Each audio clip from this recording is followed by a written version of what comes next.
ముందర first speech గురించి మాట్లాడుకోవాలంటే ప్లీజ్. జగన్మోహన్ రెడ్డి అత్యంత జుగుప్సాకరంగా మాట్లాడాడు. ఒకటే సెంటెన్స్. ఎందుకంటే అసలు ఆ ప్రసంగం ఏంటి, అదేంటి, ఆ తిట్లేంటి, ఆ తిట్టడం ఇప్పుడు అంటే ఇది మనకి కొత్త కాదనుకోండి, ప్రజలకు కూడా ప్రజలకు కూడా అర్థమైపోయింది. ఇతను వస్తే ఏం మాట్లాడతాడు అనేది ప్రజలకి ముందరే అర్థమైపోయింది. అందుకని వాళ్ళు కూడా ఏం పెద్ద సీరియస్ గా తీసుకోవట్లేదు. కానీ ఒక ముఖ్యమంత్రి స్థాయిలో ఉండి 5 సంవత్సరాలు పరిపాలించిన వ్యక్తి ఏం మాట్లాడాలి అంటే, నేను ఇది చేశాను, నేను చేయటం వల్ల రాష్ట్రం ఈ విధంగా బాగుపడ్డది, అందుకని మీరు మళ్ళీ నాకు ఓటేయండి అనే విషయాన్ని చెప్పాలి. అసలు ఎక్కడన్నా నేను ఇది చేశాను, దీనివల్ల ఇంత ఇంత మేలు జరిగింది రాష్ట్రానికి అనే మాట వచ్చిందా? నేను 3,75,000 కోట్ల రూపాయలు నేను ప్రజలకు పంచిపెట్టావు. మౌలిక సదుపాయాలు ఏం చేసావు? రాష్ట్ర అభివృద్ధి ఏం చేసావు? మిగిలిన విషయాలు ఏంటి?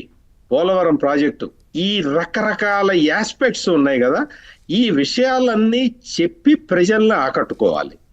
ఈ ప్రతిపక్షాలని తిట్టకూడదని కాదు నేను అనేది, తిట్టచ్చు. కానీ ఇంత బరి తెగించి ఈ విధంగా తిట్టడం ఏంటి?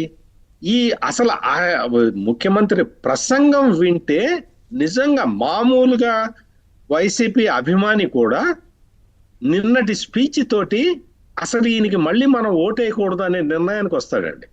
ఆయన ఓట్లను తెచ్చుకోవటం కాదు, ఆయన ఓట్లని కోల్పోతున్నాడు. ఎంతమందిని తిడతావు? అందరూ కలిసి వస్తున్నారు. అసలు రాజకీయాలలో సంకీర్ణ రాజకీయాలు చేయటం అనేది చాలా కష్టసాధ్యమైన విషయం అండి. ఎందుకు అంటే అన్ని భావసారూప్యత ఉండాలి పార్టీలలో, పార్టీలన్నీ కలిసి పనిచేయాలి. ఇంత సీట్ల సర్దుబాటు దగ్గర నుంచి అన్నీ కూడా డెమోక్రటిక్ వేలో చేసుకోవాలి.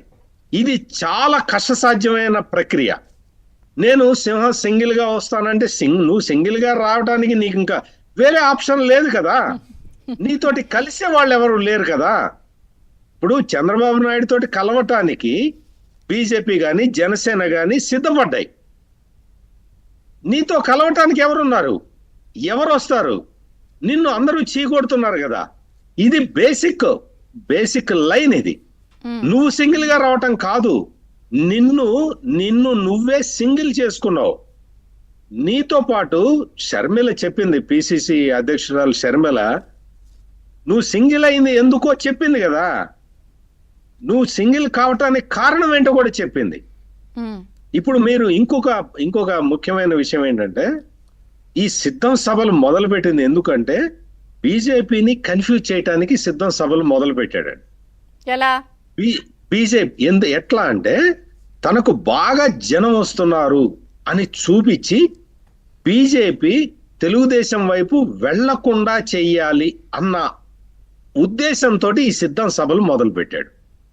కానీ బీజేపీ అట్లా అంత చిన్న పార్టీ కాదు కదా, జగన్ వేసే ట్రాప్ లో పడే అంత చిన్న పార్టీ కాదు కదా. దేశంలో పాలిస్తున్న పార్టీకి రిపోర్ట్స్ రావా? ఎగ్జాక్ట్లీ. ఎట్లా ఉంది రాష్ట్రంలో, ఎట్లా ఉంది పరిస్థితి, ఎట్లా ఉంది, ప్రజలు ఎట్లా అనుకుంటున్నారు, ఏ ఇన్కమ్ గ్రూప్ ఏ విధంగా ఆలోచిస్తున్నది జగన్ గురించి అనే విషయాన్ని బీజేపీ స్పష్టంగా, బీజేపీకి తెలుస్తుంది ఆటోమేటిక్ గా. వాళ్ళ పార్టీ కూడా అక్కడ చాలా ఉంది కదా.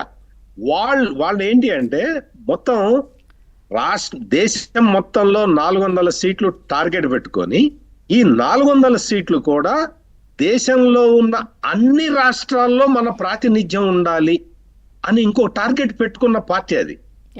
అందువల్ల ఆంధ్రప్రదేశ్ లో ఈ విధమైన అరేంజ్మెంట్ కు వచ్చింది.